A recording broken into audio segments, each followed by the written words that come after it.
तो हृदय चक्र में समा जाएगा।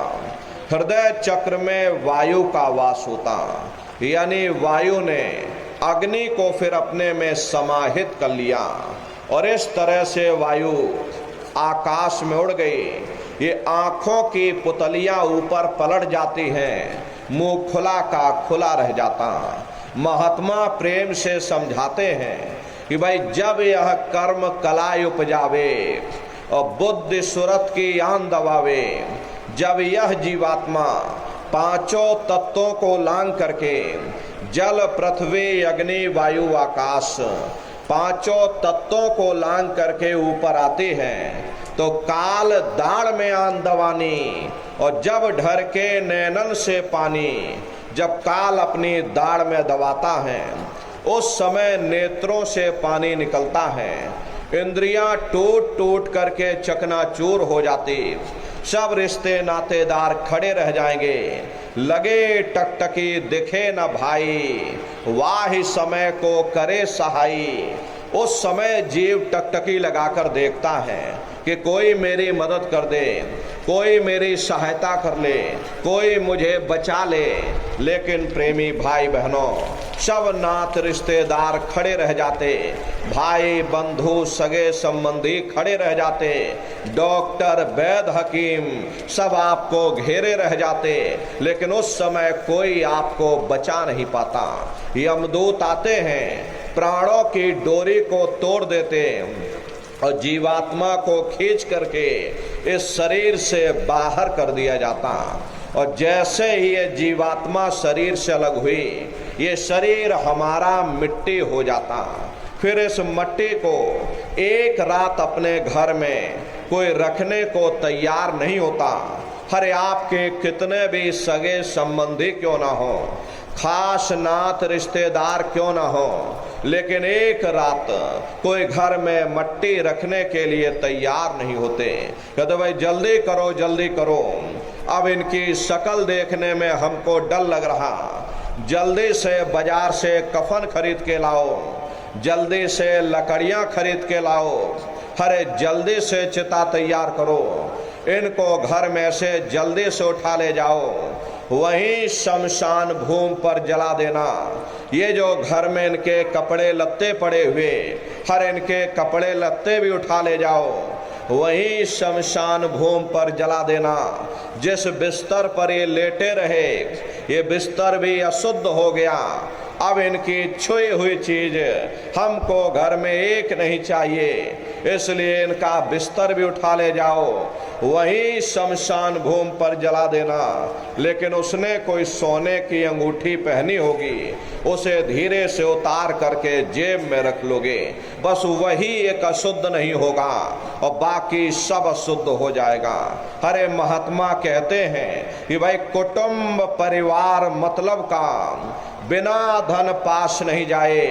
ये रिश्ते नातेदार, ये कुटुंब परिवार वाले, ये सब स्वार्थ के संगी साथी हैं। हरे प्रेमी भाई बहनों, आज तुम्हारी जेब में पैसा है तो सब जैसे तैसे तुमसे रिश्तेदारियां कायम कर लेंगे, लेकिन आज जेब खाली हो जाए तो कोई किसी को याद करने वाला नहीं। 13 दिन बाद 13वीं मना दोगे, लड्डू पूड़ी पकवान बना करके खिला दोगे, फिर जाने वाले को कोई याद नहीं करता। अभी बूढ़े बुजुर्गों से पूछा जाए कि क्या तुमको तुम्हारे माँ बाप की याद आती है, तो कहेंगे भाई नहीं आती। अरे क्यों नहीं आती? तुम्हारे माँ बाप थे, तुमको पाला पोसा बड़ा किया, खुद बेचारे भूखे रहे होंगे, तुम्हारा पेट पाला होगा, तुमको तुम्हारे माँ बाप की याद क्यों नहीं आती? क्योंकि तुम्हारे सामने तुम्हारे लड़के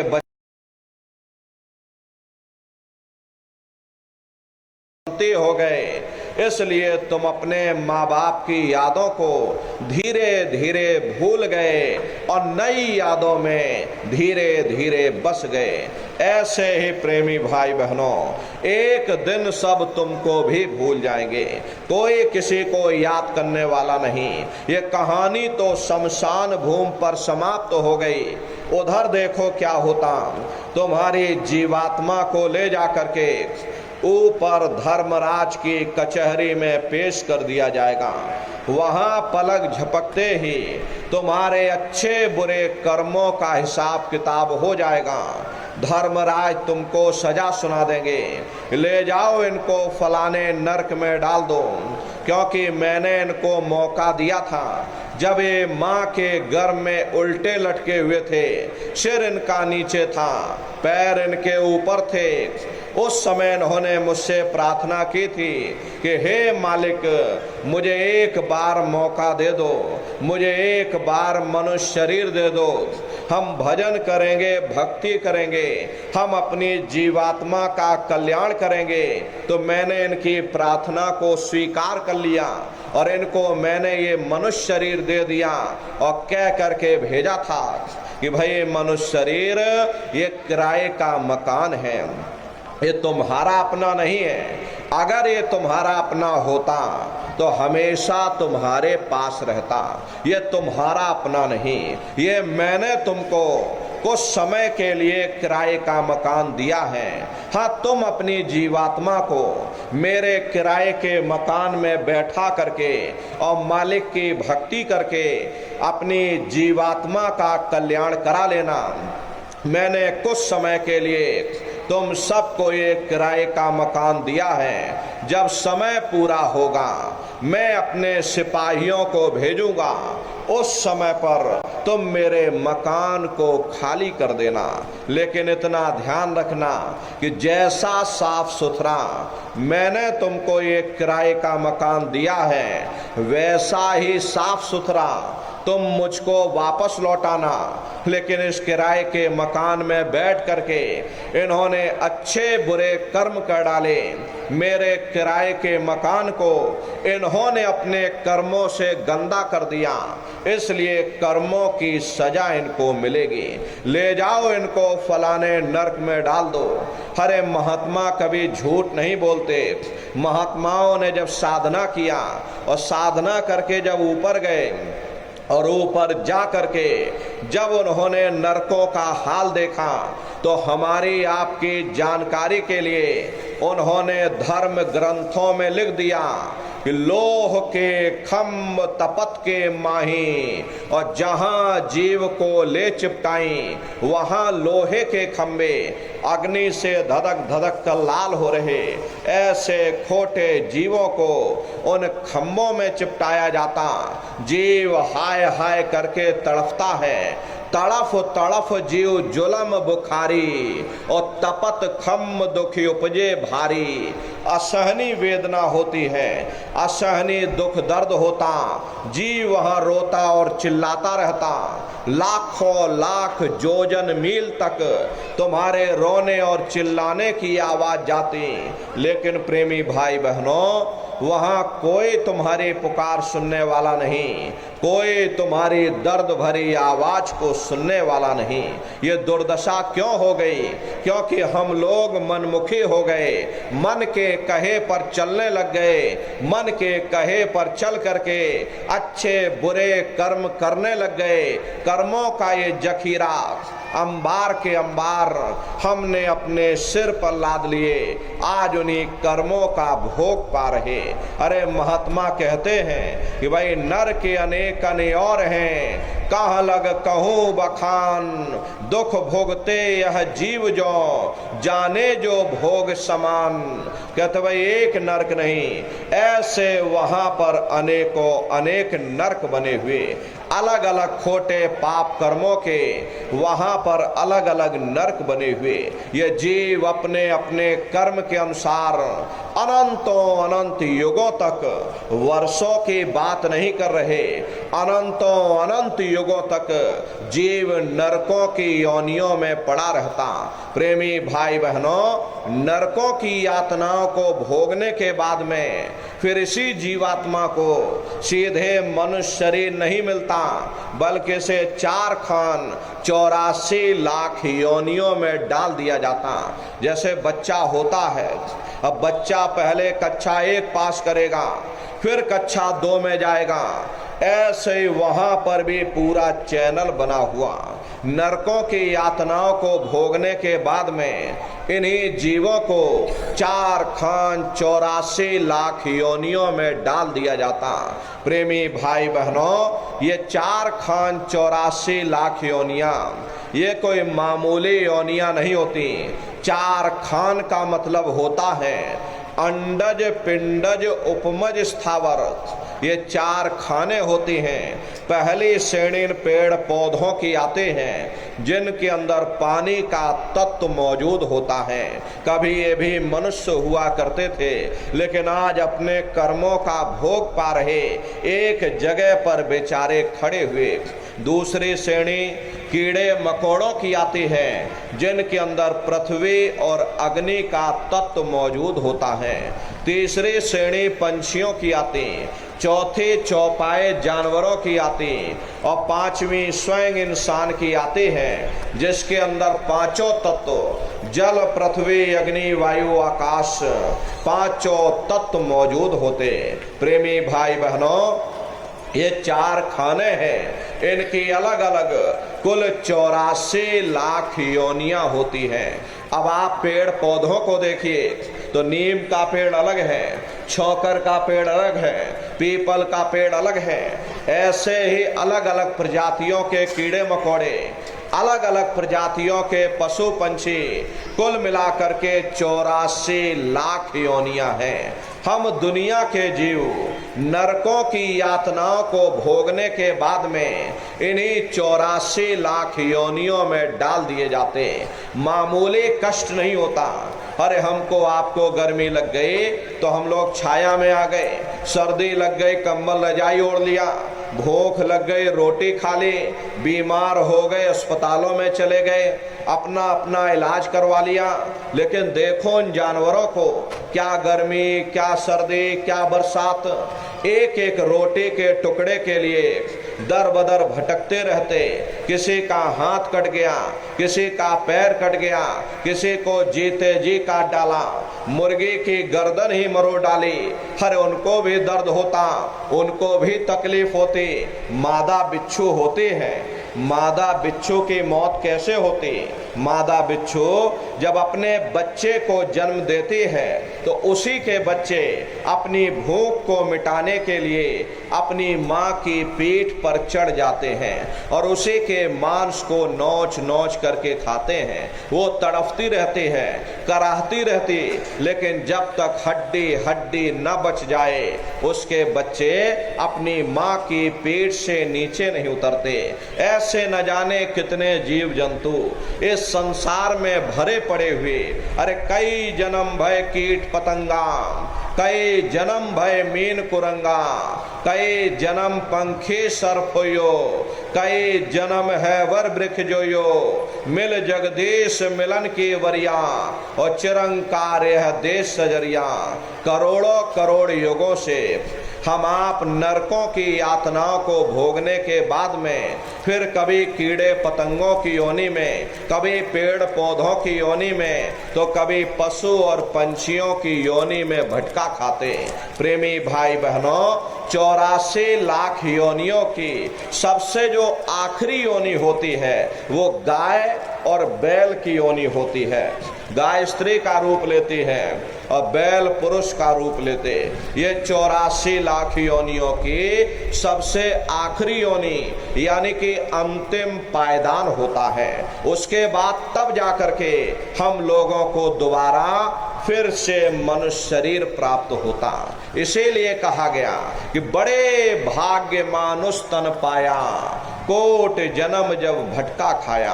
कोटान कोट जन्म जन्मांतरों तक अलग अलग योनियों में भटकने के बाद में तब बड़े सौभाग्य से हम लोगों को ये मनुष्य शरीर प्राप्त हुआ।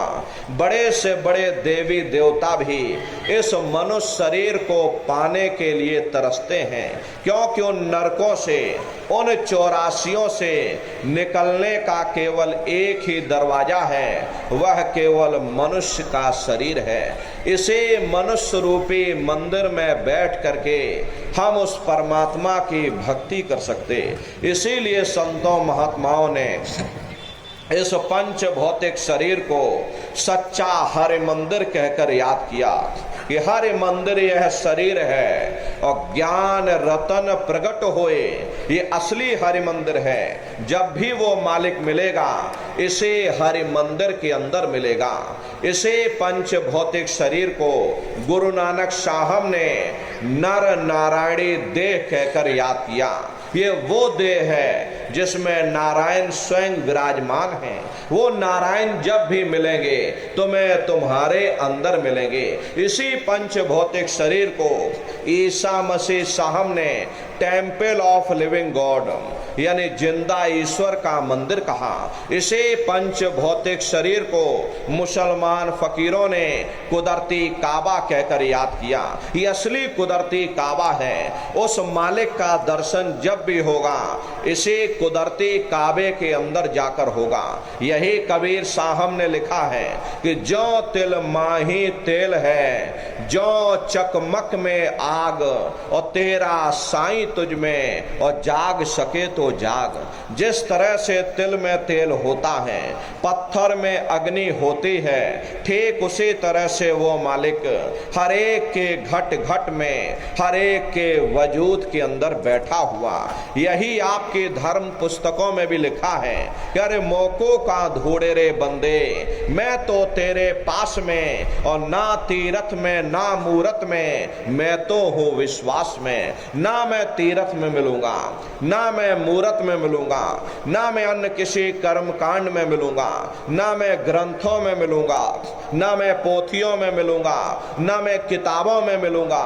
चाहे सारी उम्र बैठ करके तुम किताबें पढ़ते रहो, हर मैं जब भी मिलूंगा तो मैं तुम्हारे अंदर मिलूंगा।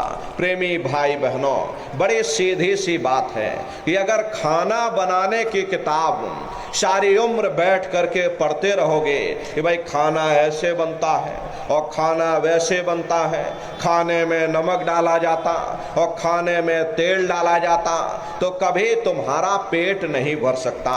जब तक आप खाना बनाओगे नहीं, उसे खाओगे नहीं, कभी तुम्हारा पेट नहीं भर सकता। हम वेदों की निंदा नहीं करते, हम ग्रंथों की निंदा नहीं करते, हम गीता कुरान बाइबल की निंदा नहीं करते। अरे वेद शास्त्र गीता कुरान बाइबल कहती है कि भाई मनुष्य के अंदर अंड खंड ब्रह्मांड है, स्वयं वो परमात्मा इसके अंदर बैठा हुआ। चलो अंदर चलो, अंदर चल करके उस परमात्मा का दर्शन दीदार करो। अब सवाल ये उठता है भाई आखिर हम अपने अंदर जा करके उस परमात्मा का दर्शन कैसे करेंगे? तो इसके लिए संतों महात्माओं ने केवल 3 साधन बताए। साधन 3 सारण वर्णे, और साधन सब थोथे मान। इस कलयुग में उस मालिक को पाने के लिए महात्माओं ने केवल 3 साधना बताई। पहला है सुमरन, दूसरा है ध्यान, और तीसरा है भजन।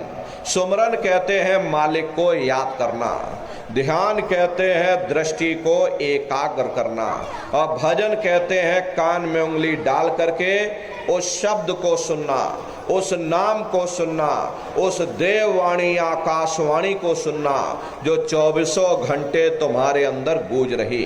तो कैसे आप लोग सुमरन करोगे, कैसे आप लोग ध्यान करोगे, कैसे आप लोग भजन करोगे? प्रेमी भाई बहनों, ये सुरत शब्द नाम योग की साधना है। संतों का जो इतिहास रहा, संतों के इतिहास में सबसे पहले कबीर साहब आए जिन्होंने सुरत शब्द नाम योग की साधना जारी की। उसके बाद गुरु नानक साहब आए, गुरु नानक साहब ने भी सुरत शब्द नाम योग की साधना जारी की। उस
टन टन, लेकिन सुनाई हर एक को पड़ेगी।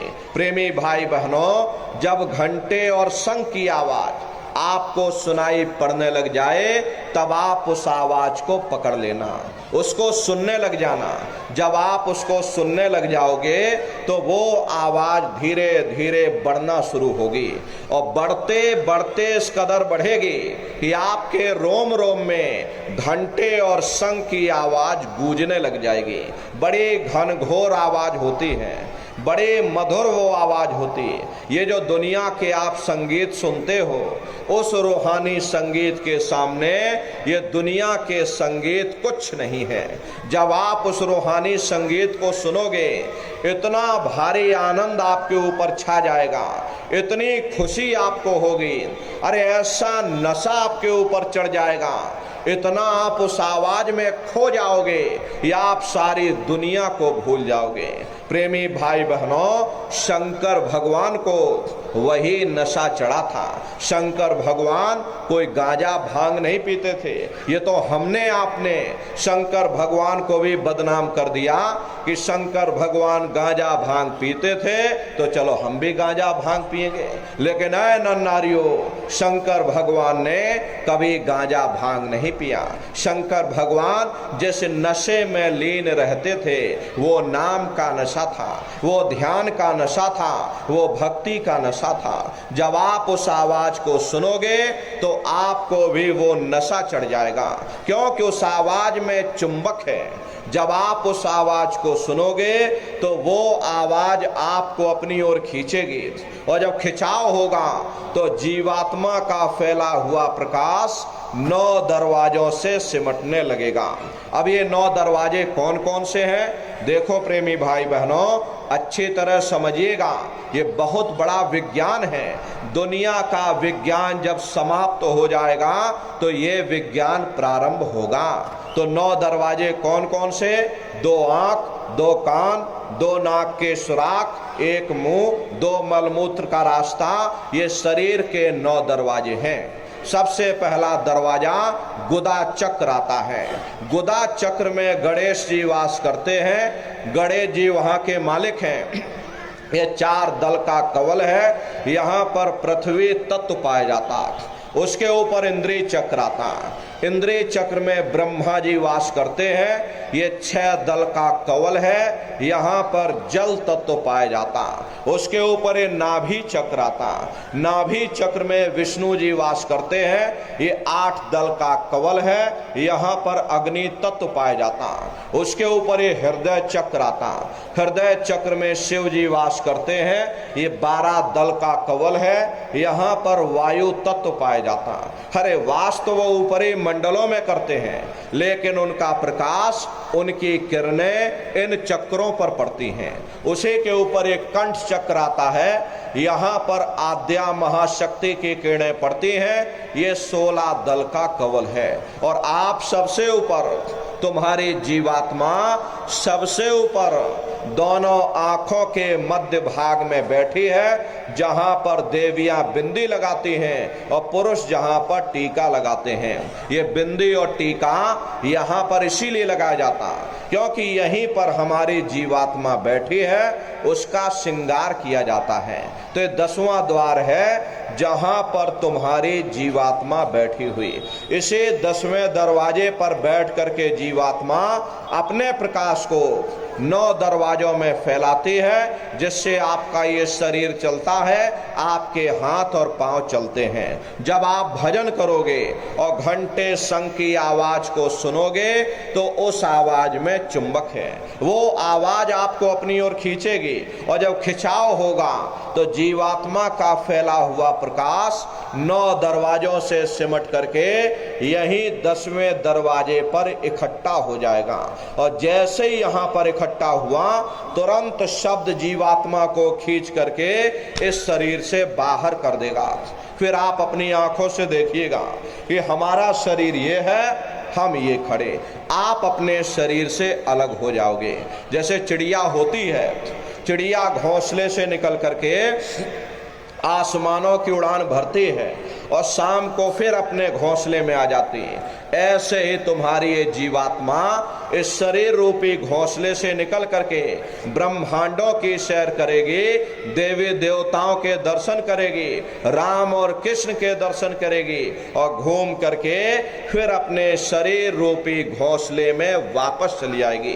प्रेमी भाई बहनों, ये ब्रह्मा विष्णु महादेव जिनकी सारी दुनिया पूजा करती है, अरे आप सभी लोग ब्रह्मा विष्णु महादेव की पूजा करते हो, लेकिन कभी आपने ये विचार नहीं किया भाई जिनकी हम पूजा कर रहे आखिर ये हैं कौन, ये कहाँ पर रहते हैं, ये क्या काम करते हैं, और इनके माँ बाप कौन हैं, राम कौन है, कृष्ण कौन है, ईश्वर कौन है, ब्रह्म कौन है, पार ब्रह्म कौन है, ये कहाँ पर रहते हैं। तो जरा संक्षिप्त में आप समझिएगा कि किन किन मंडलों को पार करते हुए तुम्हारी ये जीवात्मा अपने 5वें मंडल पर यानी कि सचखंड में पहुंचेगी। प्रेमी भाई बहनों, जब आप भजन करोगे और घंटे शंख की आवाज को पकड़ करके जब आप शरीर रूपी घोंसले से बाहर निकल जाओगे तो उसी घंटे शंख की आवाज को पकड़कर यह जीवात्मा ब्रह्मांडों की चढ़ाई करती है। पलक झपकते यह जीवात्मा खरबों योजन ऊपर चली जाती। ये शरीर यहीं बना रहेगा, जीवात्मा तुम्हारी ऊपर जाएगी। ये सूरज चांद सितारों को पार करने के बाद सबसे पहले जो आपको लोक मिलेगा उसे महात्माओं ने शिवलोक कहा। शिवलोक वो तमोगुणी स्थान है, वहां के मालिक शिव जी हैं, वो पार्वती जी के साथ उस लोक में विराजमान हैं। चैतन्य धार जो ऊपर से नीचे आ रही, जिसे महात्माओं ने गंगा कहा, वह अपना केंद्र बिंदु शिवलोक को बनाती है। इसीलिए शिव जी की जटा में ये गंगा दर्शाई जाती हैं। इस लोक में असंख्यों जीवात्माएं रहती हैं। ये सभी जीवात्माएं शिव स्वरूप में मौजूद होती हैं। जब आप वहां पहुंचोगे और शिव जी का जब प्रत्यक्ष दर्शन करोगे तो आपका स्वरूप भी शिव के समान यानी कि शिव स्वरूप हो जाएगा। शिव जी का दर्शन करने के बाद फिर तुम्हारी ये जीवात्मा फिर शब्द को पकड़ करके फिर जब आप ऊपर चढ़ोगे उसी के ऊपर ब्रह्मा जी का लोक आएगा। ब्रह्मा जी का लोक वो रजोगुणी स्थान है। वहाँ के मालिक ब्रह्मा जी हैं, वो गायत्री सावित्री और सरस्वती के साथ उस लोक में विराजमान हैं। वहाँ पर वेद ध्वनियाँ सदा उस लोक में उच्चारण होती रहती हैं। और ब्रह्मा जी का दर्शन करने के बाद फिर घंटे शंख की आवाज को पकड़ करके फिर जब आप ऊपर की ओर चढ़ोगे उसी के ऊपर विष्णु लोक आएगा। विष्णु लोक वो सतोगुणी स्थान है। वहाँ के मालिक विष्णु जी हैं, उनका बड़ा मनमोहक स्वरूप है। उनकी 4 भुजाएं हैं और चारों भुजाओं में शंख गदा पद्म और चक्र सुशोभित है। और आप क्षीर सागर में लक्ष्मी जी के साथ विराजमान। ये तीनों देवता ब्रह्मा विष्णु महादेव अपने अपने लोक में बैठ करके राज कर रहे। एक रचयिता है जो जीवों को रचता है, एक पालनहार है जो जीवों को पालता है, एक संहार करता जो जीवों को नष्ट कर देता। इनकी जो माता हैं वो आद्या महाशक्ति हैं। ब्रह्मा विष्णु महादेव लोक के ऊपर वो आद्या महाशक्ति का लोक आता है। और उसी लोक को पार करने के बाद सबसे पहला देश पड़ता है, या यूं कह लीजिए कि पहली राजधानी पड़ती है, जिसे महात्माओं ने सहस दल कवल कहा। वो राजधानी है। ये ब्रह्मा विष्णु महादेव के जो लोक हैं उस राजधानी के अंतर्गत आने वाले जिले हैं। जैसे आपके राजस्थान की राजधानी जयपुर है, ये भीलवाड़ा आपका जिला है। इसी तरह प्रेमी भाई बहनों वो सहस दल कवल राजधानी है। राजधानी का जो मालिक है वो निरंजन भगवान है। ये ब्रह्मा विष्णु महादेव ये निरंजन भगवान के ही पुत्र हैं। और ये आद्या महाशक्ति ये निरंजन भगवान की अर्धांगिनी है। निरंजन भगवान स्वयं तीनों लोकों के मालिक हैं। उन्हीं को त्रिलोकीनाथ कहा गया हिंदू उन्हीं को परमात्मा कहते, मुसलमान उन्हीं को खुदा कहते, ईसाई उन्हीं को गॉड कहते। घंटे और शंख की आवाज जो हर इंसान के अंदर गूंज रही, वो आवाज उन्हीं के मुखार बिंद से हो रही। निरंजन भगवान का जो स्वरूप है वो ज्योति स्वरूप है।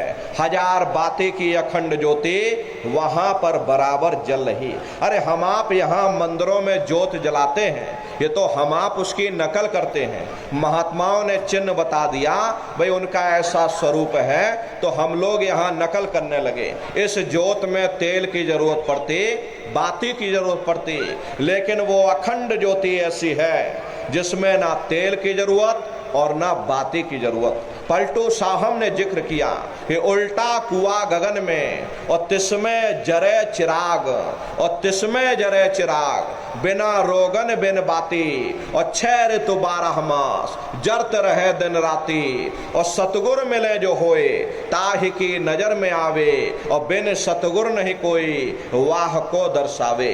वो अखंड ज्योति ऐसी है जिससे पूरा ब्रह्मांड प्रकाशवान हो रहा। जितने भी अवतारी शक्तियां आई, राम आए, राम को वहीं से नीचे उतारा गया। इसीलिए उस देश को अयोध्या नगरी या कौशलपुर देश कहा गया।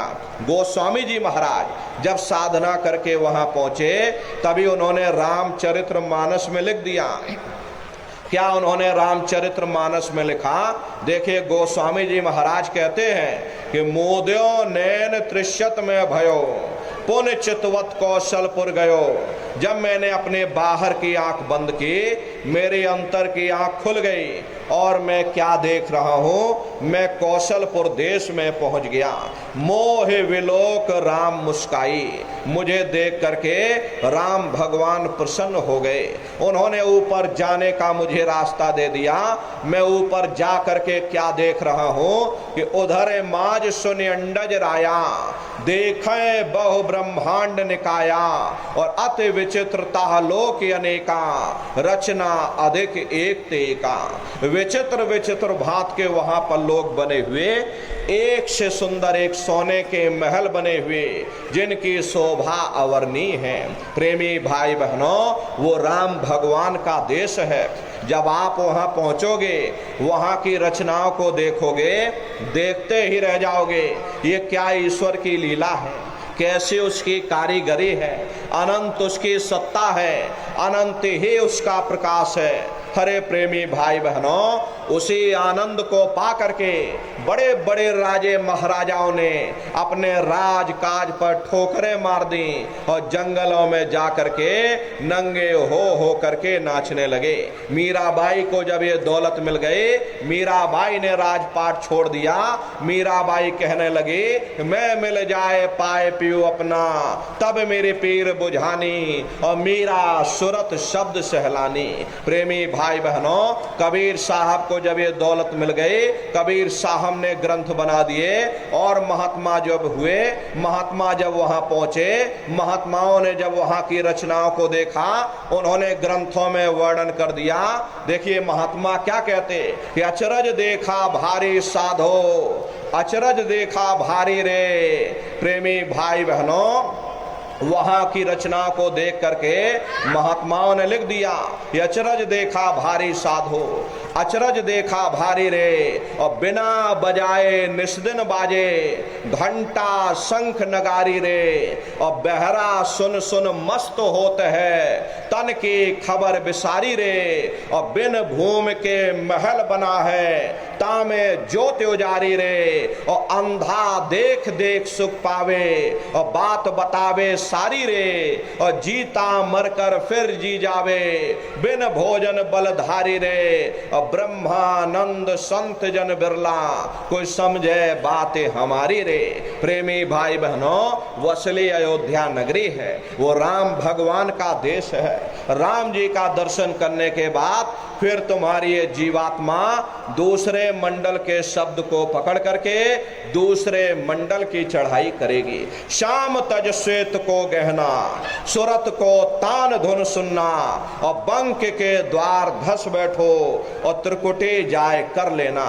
उसी के ऊपर दूसरा देश आता है जैसे महात्माओं ने त्रिकुटी देश कहा।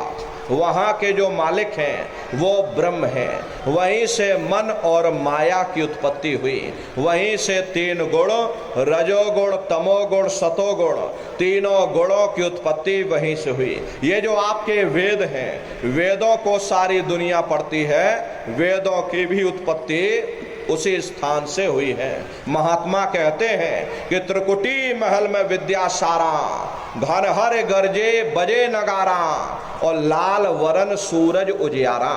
वहां पर दो धुने, बादलों की गर्जन और मृदंग की आवाज उस लोक में गूंजती रहती है। जैसे राम भगवान के देश में घंटे और शंख की आवाज गूंजती है, ऐसे ही दूसरे मंडल पर यानी कि ब्रह्म के देश में बादलों की गर्जन और मृदंग वहां पर बजता रहता, ओम का जाप बराबर वहां होता रहता।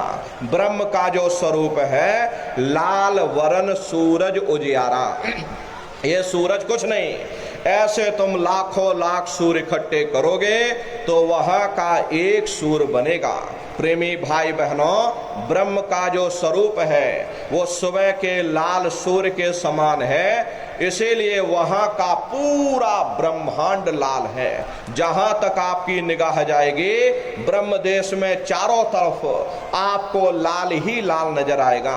महात्मा जब साधना करके वहां पहुंचे तभी महात्माओं ने लिख दिया कि लाली मेरे लाल की, और जित देखूं तो लाल, और लाली देखन में गई और मैं भी हो गई लाल। वो पूरा ब्रह्मांड ही लाल है। जितने साधक वहां पहुंच जाते हैं उन सभी को योगेश्वर कहा जाता है। जैसे व्यास जी हुए, वशिष्ठ जी हुए, वाल्मीकि जी हुए, इन सब की पहुंच वहीं तक थी। इसीलिए कहा गया कि वाल्मीकि भय ब्रह्म समाना। जब इनकी जीवात्मा वहां पहुंची और जब इन्होंने ब्रह्म का दर्शन किया तो इनका स्वरूप भी ब्रह्म के समान यानी ब्रह्म स्वरूप हो गया। तो जितने साधक वहां पहुंच जाते हैं उन सभी को योगेश्वर कहा जाता। योगेश्वर भगवान श्री कृष्ण उसी देश में वास करते हैं। ये जो ब्रह्म देश है वो श्री कृष्ण भगवान का ही देश है और श्री कृष्ण भगवान वहीं पर रहते हैं। ये बाहर की जन्माष्टमी नहीं है जो आप लोग मनाते हो, ये तो आप नकल करते हो। महात्माओं ने कहा था भाई सही मायने में तुम जन्माष्टमी कब मनाओगे? जब तुम्हारी ये जीवात्मा पांच तत्व जल पृथ्वी अग्नि वायु आकाश और तीन गुण रजोगुण तमोगुण सतोगुण, पांच तत्व और तीन गुणों से परे होकर के ब्रह्म देश में पहुंच करके जब कृष्ण भगवान का दर्शन कर लोगे तब सही मायने में जन्म अष्टमी मनाई जाएगी। वहां कृष्ण भगवान का दर्शन करने के बाद फिर तुम्हारी ये जीवात्मा तीसरे मंडल के शब्द को पकड़ करके तीसरे मंडल की चढ़ाई करेगी। आगे पहुंची सुन झंकार, ररंकार धुन सुनी पुकार, आगे श्वेत सुन्न है भाई और मान सरोवर पैठ नहाई। उसी के ऊपर तीसरा देश आता है जिसे महात्माओं ने सुन्न देश कहा, उसी को रारंग देश कहा जाता, उसी को अक्षर और नेति कहा जाता। वहां के जो मालिक हैं वो रारंग पुरुष यानी कि पार ब्रह्म पुरुष हैं। वहां किंगरी और सारंगी दो धुनें उस लोक में गूंजती रहती और पार ब्रह्म पुरुष का जो स्वरूप है वो पूर्णमासी के चंद्रमा के समान बड़ा ही मनमोहक स्वरूप है। इसी स्थान पर प्रेमी भाई बहनों एक बहुत बड़ा अमृत का सरोवर बना जिसे महात्माओं ने मान सरोवर कहा। जब तुम्हारी ये जीवात्मा उस मान सरोवर में स्नान कर लेगी तो जन्म जन्मांतरों के मैले पाप कर्म साफ हो जाएंगे। हरे यहाँ के पानी से तुम्हारे कर्मों की सफाई नहीं होने वाली। ये बाहर का पानी तुम्हारे शरीर के मैल को धो सकता, लेकिन जो पापों का मैल है, जो अंतःकरण में ये कर्मों की जो गंदगी जमा, वो जब साफ होगी जब आप तीसरे मंडल पर पहुंच करके उस गंगा में डुबकी लगाओगे। उसमें स्नान करने के बाद ये जीवात्मा हंस रूप हो जाती है। हंसन मिले हंसा हो जाई, मिले जो अमी हारा है। जीवात्मा का खुद का प्रकाश उस अमृत के सरोवर में स्नान करने के बाद में 16 सूर्य के बराबर हो जाता। तो फिर यही जीवात्मा चौथे मंडल के शब्द को पकड़ करके चौथे मंडल की चढ़ाई करती है। 2 पर्वत के संग निहारो और भंवर गुफा ते संत पुकारो। 2 पर्वतों को पार करने के बाद वो बड़ा सुंदर देश आता, जिसे महात्माओं ने भंवर गुफा कहा। वहां के जो मालिक हैं वो सोहंग पुरुष हैं। सोहंग पुरुष का दर्शन करने के बाद में ताके परे धाम सतनामा और 3 बजे सतलोक ठिकाना। सोहंग देश के ऊपर वो 5वां देश आता, जिसे महात्माओं ने सचखंड देश कहा। वो सचखंड देश अजर अमर अविनाशी सदा एक रस रहने वाला देश है। वहां न काल है, न कर्म है, न दुख है, न संताप है, न पुण्य है, न पाप है। जो जीवात्माएं वहां पहुंच जाती हमेशा के लिए जन्म मरण के बंधनों से आजाद हो जाती। वहां के जो मालिक हैं वो सतपुरुष भगवान हैं, जिनके रोम रोम में खरबों खरब सूरज चांद सितारे प्रकाशवान। वही हमारे आपके सच्चे मालिक हैं, वही हमारे आपके सच्चे पिता हैं। हमको आपको वहीं से नीचे उतारा गया, फिर शब्द को पकड़ करके शब्द शब्द पौड़ी पर चढ़कर और पहुंचो सचखंड सतनाम। तो शब्द कब पकड़ में आएगा? जब आप भजन करोगे। और भजन कैसे किया जाएगा जरा अच्छी तरह समझ लो। ये आंख और कान को बंद करिएगा, लेकिन मन को रोकिएगा। ऐसे समय पर तुम्हारा ये मन जरूर भागेगा। अभी आप सत्संग में बैठे हो, शरीर तुम्हारा यहाँ बैठा, लेकिन मन सारी दुनिया में भाग रहा। किसी को बाल बच्चों की याद आ गई, मन बाल बच्चों में पहुंच गया। कोई दुकान दफ्तर छोड़ करके आया, मन दुकान दफ्तर में पहुंच गया। कोई खेती बाड़ी छोड़ करके आया, शरीर बेचारा यहाँ बैठा, मन खेत में जुताई कर रहा। तो ऐसे भजन से कोई लाभ नहीं होगा। जिन्होंने मार मन डाला उन्हीं को सूरमा कहना, और बड़ा बैरी ये मन घट में इसी का जीत ना कटना। प्रेमी भाई बहनों, अगर दुनिया में हमारा कोई दुश्मन है वो केवल हमारा मन है। ये मन रूपी रावण कब मरेगा? जब 9 द्वारों पर फतेह हासिल करके तुम यहाँ 10वें द्वार पर चढ़ जाओगे, तब सही मायने में दशहरा मनाई जाएगी। अरे बाहर की दशहरा नहीं है जो लकड़ी का रावण बना देते हो और फूंक फांक करके घर चले आते, कहते भाई हमने रावण मार दिया। अरे महात्माओं ने कहा था भाई सही मायने में तुम दशहरा कब मनाओगे?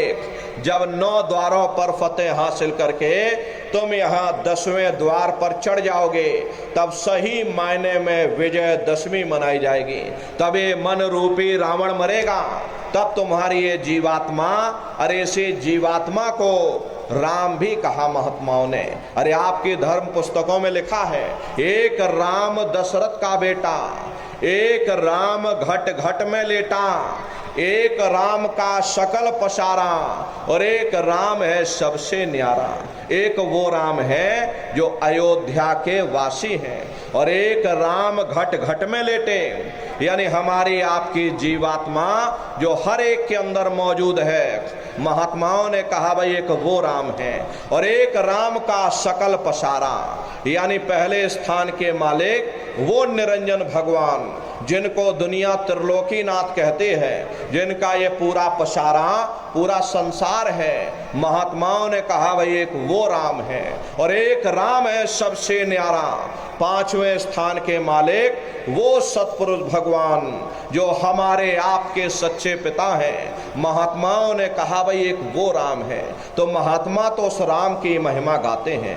मोटी बात पकड़िए कि भजन कैसे करोगे, तो ये आंख और कान को बंद कर लेना, ऊंचा ध्यान दे करके सुनना। शुरू में सीटी जैसी आवाज आपको सुनाई पड़ेगी, उसे पकड़ लेना, सुनते रहना, उसमें लीन हो जाना। जब आप उसमें लीन हो जाओगे तो कुछ समय बाद में दोबारा आपको अनुभव होगा कि कहीं बड़ी दूर से एक महीन आवाज, घंटे और शंख की आवाज हमारे कानों में बज रही। जब घंटे शंख की आवाज आपको सुनाई पड़ने लग जाए तब आप सीटी की आवाज को छोड़ देना और घंटे शंख की आवाज को पकड़ लेना। एक बार प्रेमी भाई बहनों आप उस आवाज को पकड़ लो, फिर वो आवाज आपको नहीं छोड़ेगी, खींच करके शरीर से बाहर कर देगी। रोज आना, रोज जाना, रोज ब्रह्मांडों की सैर करना, रोज देवी देवताओं के दर्शन करना, रोज घर बैठ करके राम के दर्शन करना, कृष्ण के दर्शन करना और घूम करके फिर अपने शरीर रूपी घोंसले में वापस चले आना। तो सुमरन, ध्यान और भजन तीन क्रियाएं आपको बताई गई। रास्ता सच्चा है, आप करोगे आपको अनुभव होगा, दिखाई भी देगा, सुनाई भी पड़ेगा, लेकिन नित्य नियम से अभ्यास करिएगा, नागा नहीं होने पाए। अरे आप शरीर को देखो, भोजन देते हो, सुबह दोपहर शाम खाते रहते, लेकिन कभी आपने विचार ये नहीं किया ये जीवात्मा जो जन्म जन्मांतरों से बेचारी भूखी प्यासी बैठी है, अरे जिसकी शक्ति से तुम्हारा ये नासवान शरीर चल रहा, तो कभी अपनी जीवात्मा को आपने भोजन नहीं दिया। अरे इसका भोजन शब्द है, इसका भोजन नाम है। अपना ये नियम बनाओ कि पहले हम अपनी जीवात्मा को भोजन देंगे, फिर अपने शरीर को भोजन देंगे। अगर ये नियम आपका बन गया तो आपका लोक भी बन जाएगा और आपका परलोक भी बन जाएगा।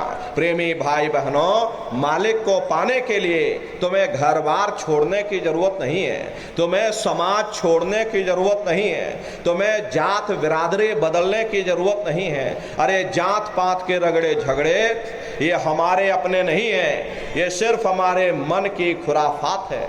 आप सभी लोग बुद्धिमान हो, अपनी अपनी बुद्धि से आप सभी लोग विचार करिएगा।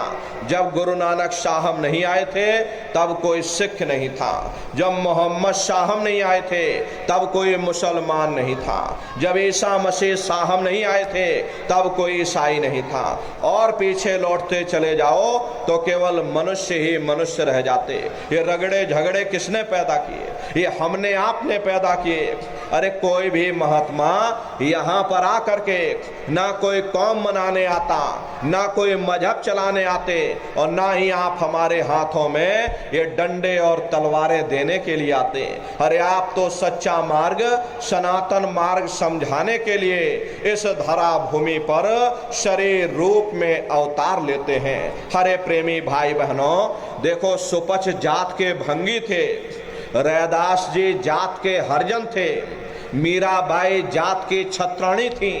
अगर वे सब उस मालिक को प्राप्त कर सकते हैं तो आप भी उस मालिक को प्राप्त कर सकते हो। जात पात पूछे नहीं कोई, और हर का भजे सो हर का होए।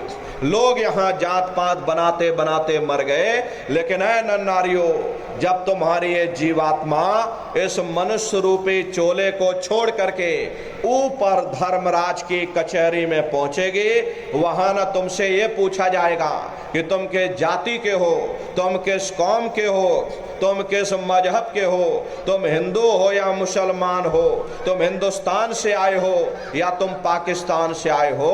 अरे वहां तुम्हारे कर्म देखे जाएंगे, भक्ति भाव देखा जाएगा, मालिक से मिलने का प्रेम और प्यार देखा जाएगा।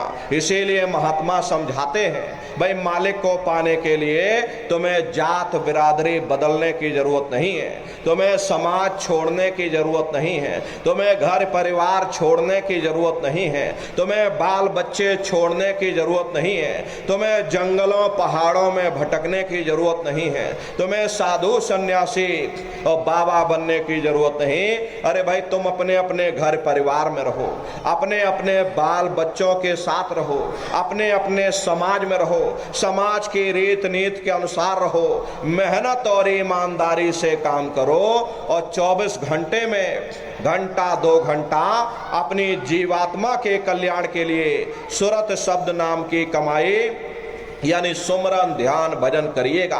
प्रेमी भाई बहनों, अरे यही दौलत तुम्हारे काम आएगी, बाकी सब यहीं पड़ा रह जाएगा। सोए की एक नौक भी तुम्हारे साथ में जाने वाली नहीं है। अरे बड़े बड़े राजे महाराजे आए, सारी जिंदगी उन्होंने ये किला बनाते बनाते गुजार दिया। आज उनके किलों को जाकर देखिए, आज खंडहर बने पड़े हुए। विश्व विजेता सिकंदर सारी दुनिया पर राज करने का ख्वाब देखता था, वो भी मुट्ठी खोल करके चला गया। कोई क्या साथ लेकर के जाएगा? जो चीज तुम्हारे साथ में जाने वाली है वो केवल परमात्मा की भक्ति है। इसलिए प्रेमी भाई बहनों, वो दौलत कमा लो जो अंत समय में तुम्हारे काम आवे, वरना ये समय तुम्हारा निकलता जा रहा, ये श्वासों की पूंजी दिन प्रतिदिन कम होती जा रही। एक समय ऐसा आएगा ये बुलबुला तुम्हारा फूट जाएगा, फिर ना जाने दोबारा ये मनुष्य शरीर मिले ना मिले। अरे भटकते रह जाओगे युगों युगों के लिए नरकों और चौरासियों में। इसलिए प्रेमी भाई बहनों, अहो भाग्य है आपका, आपको ये मनुष्य शरीर मिल गया। इस मनुष्य रूपी मंदिर में बैठ करके वो आत्मधन कमा लो, वो रूहानी खजाना कमा लो, जिससे तुम्हारी जीवात्मा का कल्याण हो जावे। तो सुमरन ध्यान और भजन नित्य नियम से करिएगा और सभी लोग शाकाहारी रहना, क्योंकि हमारे गुरु महाराज ने शाकाहार पर विशेष जोर दिया।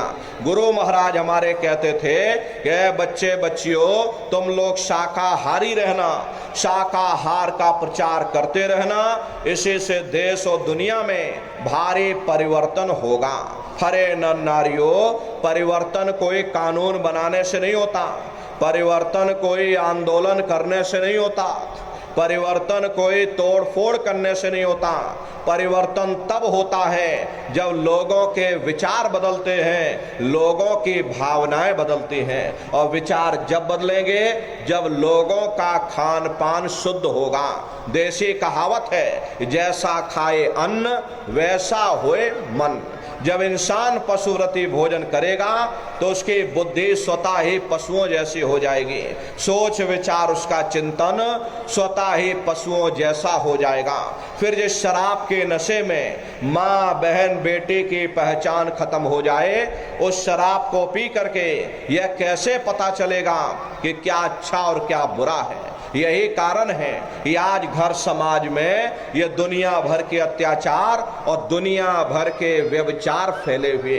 अरे हम लोग मंदिर बनवाते हैं, उन मंदिरों में नहा धो करके जाते, कहते भाई परमात्मा के रहने की जगह है, हमको नहा धो करके जाना चाहिए, फूल अगरबत्ती ले जाना चाहिए। कोई उन मंदिरों में कूड़ा कचड़ा नहीं डालता। अगर कूड़ा कचड़ा डालोगे तो आपस में लाठियां चल जाएंगी। फिर ये जो हरि मंदिर है, ये पंच भौतिक शरीर जिसे महात्माओं ने हरि मंदिर कहा, इसमें तुम हाड़ मांस के लोथड़े डालते हो, इसमें तुम शराब के कतरे डालते हो। अरे अपने बनाए हुए मंदिर की आप कद्र करोगे और परमात्मा के बनाए हुए इस हरि मंदिर को तुमने जीते जी कब्रिस्तान बना दिया तो सख्त सजा मिलेगी। अरे महात्माओं ने लिखा है कि तिल भर मच्छी खाई के और कोट गऊ दे दान और काशी करवट जा मरे निश्चय नरक निदान। यदि तिल भर भी मच्छी खा करके फिर चाहे कोटान कोट गऊओं का तुम दान करो और काशी में जा करके मत्था रगड़ते रगड़ते अपनी पूरी जिंदगी वहां